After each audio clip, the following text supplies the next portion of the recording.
Welcome to Earth and Conquest. My name is Mike. In this episode of Nemesis Battles, a Fiend Patron Warlock attempts to establish a new base of operations in a place of ancient power, while a Guardian Naga protects this place. In order for the Warlock to claim the new Lair for herself, then first she must defeat the Guardian Naga and attune with the Lair. The Fiend Patron Warlock is at level 14 following the rules in the 2024 Player's Handbook of Dungeons & Dragons. The Guardian Naga is a challenge rating 10 creature in the 2025 Monster Manual, augmented with special legendary features that will be revealed during this episode. I will clarify what is happening with the story and with the game mechanics while demonstrating the action within the 3D world builder and virtual tabletop system of RPG stories. If you will want to see more details about the Warlock character, then in the video text description you can find the web link for the level 14 character sheet in D&D Beyond. In the character sheet, and during the video demonstration here, you will notice that the Warlock character is optimal in some, but certainly not all aspects. The Warlock is named Blade Burns. She is an infernal tiefling, using the Pact of the Blade with a Fiend Patron. Currently, Blade Burns is at level 14, with advanced spellcasting, eldritch invocations, and special features that make her potentially powerful. Nonetheless, like most Warlocks, Blade Burns is vulnerable with a low armor class. Additionally, she needs to consider carefully about how to manage her limited numbers of spell slots.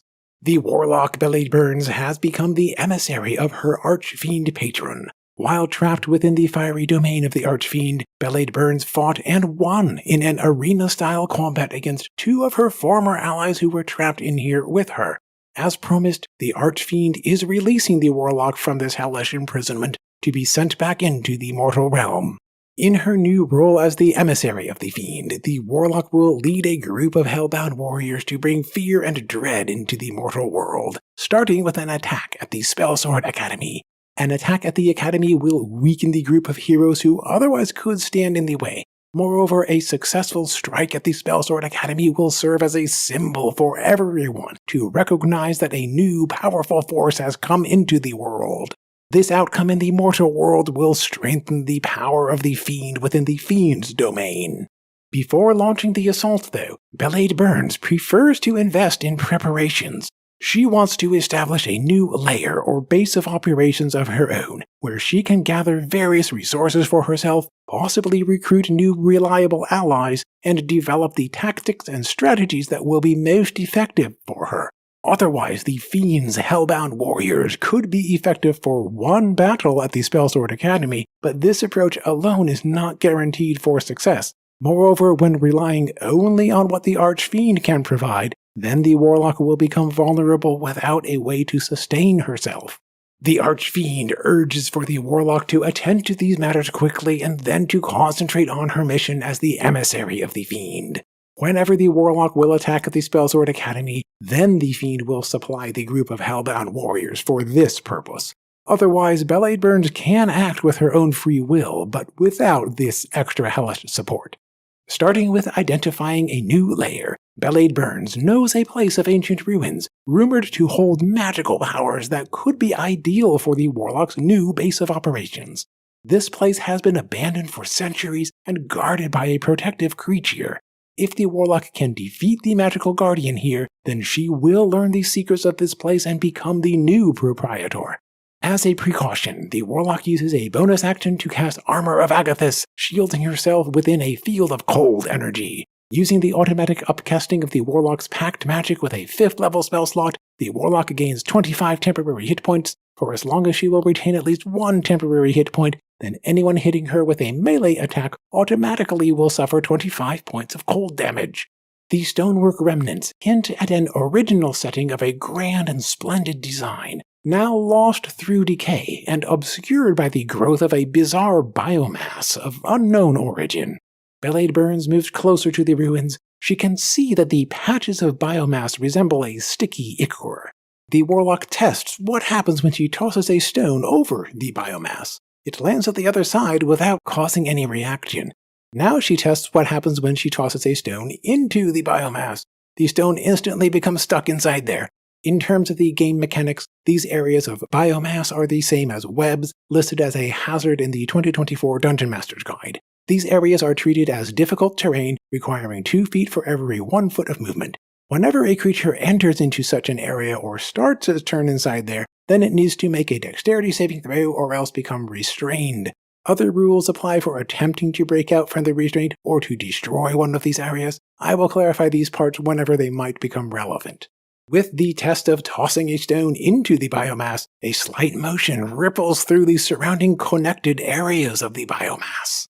The Warlock considers to cast the Fly spell on herself to avoid contact with the biomass. Before she can do so, she is interrupted. The magical Guardian becomes aware of the movement. The creature reveals itself. It is a large-sized creature in the form of a serpent with a large humanoid face. In the game mechanics, the magical Guardian is a Guardian Naga in the 2025 Monster Manual, with the addition of a few special features.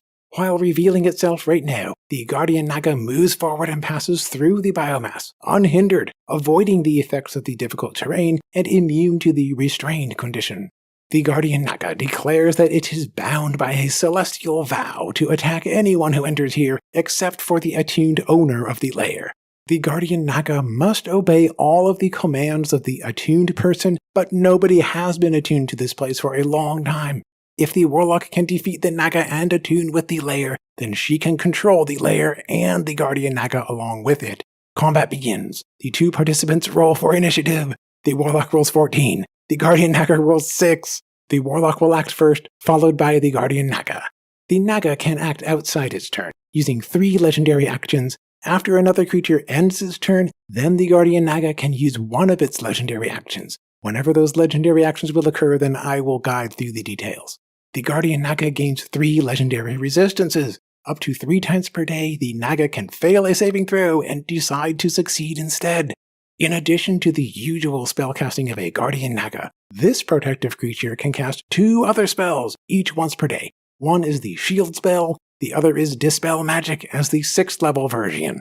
Now in round 1, the Fiend Warlock Blade Burns evaluates the battlefield. As a bonus action, the Warlock casts the Jump spell on herself without using a spell slot due to her Eldritch invocation of the Otherworldly Step. With the Jump spell, for the next 1 minute, the Warlock can use 10 feet of her movement to jump up to 30 feet. She expects that she can use this extra mobility during the battle. For now, she moves closer to her opponent, about 60 feet away. The Warlock utters an infernal chant, summoning forth a fiendish spirit. As her action, the Warlock casts the spell Summon Fiend, using her Mystic Arcana feature of casting a 6th level spell. The fiendish spirit is summoned with the Devil variety, primarily because it gains a flying speed of 60 feet that can avoid the hazards of the biomass here. Additionally, this fiendish spirit comes with an armor class of 18, only 40 hit points, and 3 fiery strike attacks that can be in melee or by range. The fiendish spirit can act with its turn immediately after the Warlock turn. Blade Burns commands for the fiendish spirit to attack the Guardian Naga. Before the fiendish spirit can act though, the Warlock ends her turn, and therefore the Guardian Naga can use one of its legendary actions. As its first legendary action, the Guardian Naga makes one use of its poisonous spittle. It launches a globule at the Warlock. Blade Burns feels the poisonous nature of the spittle, burning into her skin and obscuring her vision. She rolls a dexterity saving throw. A result of 21 succeeds. She sustains half of the 37 poison damage, and she avoids the blinded condition of the spittle. The poisonous spittle drips downward, transforming into more of the sticky biomass. After the damage of the poisonous spittle, some of the temporary hit points still remain with the armor of Agathis. When suffering the damage, Blade Burns needs to roll a Constitution saving throw to concentrate on the spell of Summon Fiend. With a result of 26, the concentration continues. Obeying the Warlock's command, the fiendish spirit moves into melee contact with the Guardian Naga. It makes 3 attacks with its fiery strike. The first attack roll is 16, missing against the armor class of 18. The second attack roll is 13, again missing the target. The third and final attack roll is 21. The Naga does not use its shield spell right now. The spell is available only once per day, and it could be more useful later. The fiery strike hits, and it causes 16 fire damage.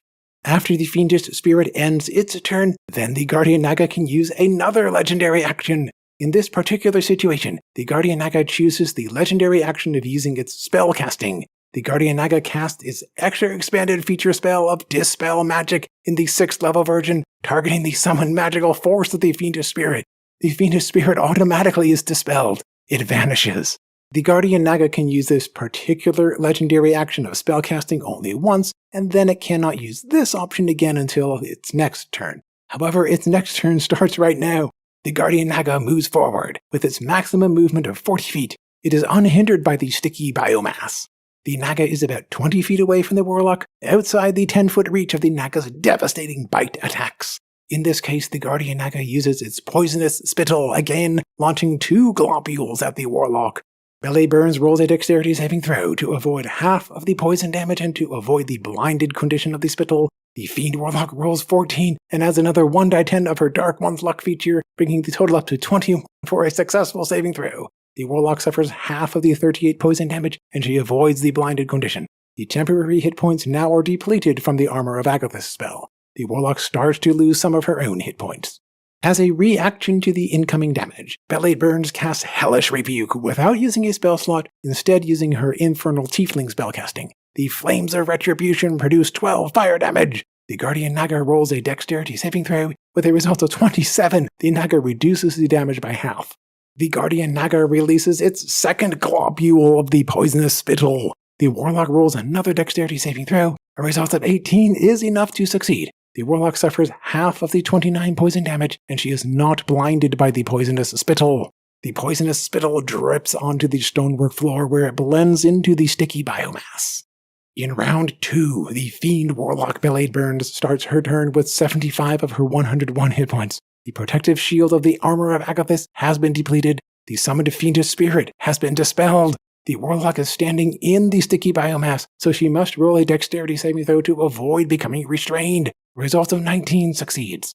The Warlock uses 10 feet of her movement to step 5 feet through the difficult terrain of the biomass. Belly Burns notices that more of the biomass is between herself and her opponent. In this case, she decides not to enter into melee contact using her Path to the Blade attacks. The Warlock prepares her Eldritch Blast. As a level 14 Warlock, the Eldritch Blast cantrip allows to produce 3 beams of force, with separate attack rolls. The Eldritch Invocation of Agonizing Blast adds the Charisma modifier to the damage. The Invocation of Repelling Blast can push a target back 10 feet. The first attack roll is 27, hitting against the armor class of 18 and too high to be blocked by the Naga's shield spell. The blast causes 13 force damage. The Naga is pushed back 10 feet. The second attack roll is 22. This time the Naga does use its shield spell to raise its armor class up to 23, blocking the Eldritch Blast. The third and final attack roll is 24, penetrating through the shield spell. The Naga suffers another 8 points of force damage. It is pushed back another 10 feet. As a bonus action, Belly Burns casts Misty Step without using a spell slot, and instead using her Fey-touched feet. She teleports 30 feet away. With the active jump spell, Belly Burns uses 10 feet of her movement to jump 30 feet farther away from the Guardian Naga. The Warlock uses her final 10 feet of movement to step back as far as possible from her opponent. After the Warlock's turn, the Guardian Naga uses another legendary action. One option is to move up to half of its speed without provoking opportunity attacks, and then the Naga can make its next bite attack with advantage before the end of its next turn. The Naga makes this move now, aiming to close the gap between itself and the invader. The Guardian Naga starts its regular turn with 87 of its total 136 hit points. With its movement of 40 feet, it can enter within 60 feet of the Warlock. The Naga considers about using its poisonous spittle again, but it decides to try with something different. The Guardian Naga prepares to use its spellcasting to cast Flame Strike at its 6th level version. The Naga knows that the Warlock is an infernal tiefling and therefore resistant to fire damage. Nonetheless, the damage output could be deadly. The Flame Strike produces 22 fire damage and 20 radiant damage. The Warlock rolls a dexterity saving throw. A result of 18 succeeds, reducing all of the damage by half. Furthermore, Belly Burns is resistant to fire damage as an internal tiefling, and she is resistant to radiant damage with her Fiendish Resilience feature. The end result is only 5 fire damage and 5 radiant damage. In round 3, the Fiend Warlock Belly Burns starts her turn with 65 of her 101 hit points. So far, she avoided the Guardian Naga's devastating bite attacks, and she controlled the positioning in the battlefield. At this point, though, she needs to start causing more damage against her opponent. As a bonus action, the Warlock casts the spell Hex, again without using a spell slot and using the Fey-touched feat. Belly Burns places a curse on her opponent. For the next 1 hour, with concentration, the Warlock can add 1d6 of necrotic damage with each time of hitting the cursed target with an attack roll. Additionally, the Naga rolls with disadvantage for its wisdom ability checks. As her action, the Warlock launches another 3 beams of her Eldritch Blast. The first attack roll is 12, missing against the armor class of 18. The second attack roll is 22, hitting the target. It produces 11 force damage. The Hex adds 3 necrotic damage. The third and final attack roll is a natural 20, scoring a critical hit. The damage dice are doubled. The blast inflicts 15 force damage. The Hex adds 7 necrotic damage. In total, the 2 blasts push the Guardian Naga back 20 feet. The adjacent stonework structure, though, blocks the distance just slightly more than 10 feet back. With her movement and the active jump spell, Belay Burns moves back a total of 50 feet. After the Warlock's turn, the Guardian Naga uses its next legendary action. Currently, the Naga is about 120 feet away from the Warlock. The Guardian Naga uses its legendary action of moving up to half of its speed without provoking opportunity attacks. Its next bite attack will roll with advantage if it can make such an attack before the end of its next turn. The Naga has grown tired of the Warlock controlling the range of the combat and avoiding the Naga's powerful bite attacks. The Naga moves 40 feet closer to the Warlock. It uses the dash action to move another 40 feet closer. It still is outside the 10-foot reach of the bite attacks, but it quickly is working toward this situation. In round 4, the Fiend Warlock Belay Burns starts her turn with 65 of her 101 hit points. Her opponent is wounded with 57 of its 136 hit points. At last, the Warlock identifies a way to end this battle. The plan comes with a risk. Belay Burns moves into melee contact with the Guardian Naga. If she will fail with her plan here, then she is virtually guaranteed to face defeat within the melee range of the Naga's 2 powerful bite attacks that in total would produce an average of about 78 points of damage. The Warlock prepares to attack with her Pact of the Blade longsword. With the Pact of the Blade, the Warlock can use her Charisma ability for the attack and damage modifiers. The Warlock can make 3 attacks with her Blade Pact weapon due to the Eldritch invocations of Thirsting Blade and Devouring Blade. The first attack roll is 23, hitting against the armor class of 18. The longsword causes only 7 slashing damage. In this moment, the Warlock applies her Eldritch Smite, using her Pact magic of a 5th level spell slot. The Eldritch Smite produces 30 force damage, and the Guardian Naga is knocked prone. Still, with this first attack, the Hex spell adds another 6 points of necrotic damage. The mighty Guardian Naga suddenly finds itself with only 12 of its total 136 hit points. Rolling with advantage against the prone target, the second attack roll is 28, hitting the Naga. It brings 10 slashing damage. The Hex adds 1 necrotic damage. The Naga retains only 1 hit point. The third and final attack roll with advantage is 27, bringing an end to this powerful foe. The Guardian Naga falls with 0 hit points. The creature vanishes. After 6 days, the body will reform here. The Guardian Naga will come back to life, resuming its duties as the protector of this place. During those days, the Warlock Belay Burns attunes with the Lair. Among the special features of the attunement, the Warlock once per day can restore and rehabilitate the entire place, regaining the original condition. All of the entry points into the Lair permanently are protected by an arcane lock spell. The effects cannot be removed or bypassed through any means other than by knowing the password of the Warlock's personal choice that she can modify once per day. The Lair blocks all incoming divination magic and inbound teleportation. Eventually, the Guardian Naga returns, now obeying all of the commands of the Warlock as the new proprietor of this Lair. Belay Burns commands the Guardian Naga to assist with crafting 2 special magic items. First is an enspelled version of the Warlock's studded leather armor, equipped with the ability to cast the shield spell. Second is an enhancement of the Warlock's Pact weapon longsword, effectively becoming a Dragon Wrath longsword of the Wakened or Very Rare variety, gaining a +2 bonus on attack and damage rolls, adding 2d6 of fire damage with each successful attack, and allowing a special feature once per day to produce a 30-foot cone of fire. The magical crafting needs some days to complete, with the Warlock and the Guardian Naga working together. The Warlock's Fiend Patron becomes impatient, chastising the Warlock for wasting valuable time. As the Fiend's emissary within the mortal realm, the Warlock should be mounting the assault at the Spellsword Academy.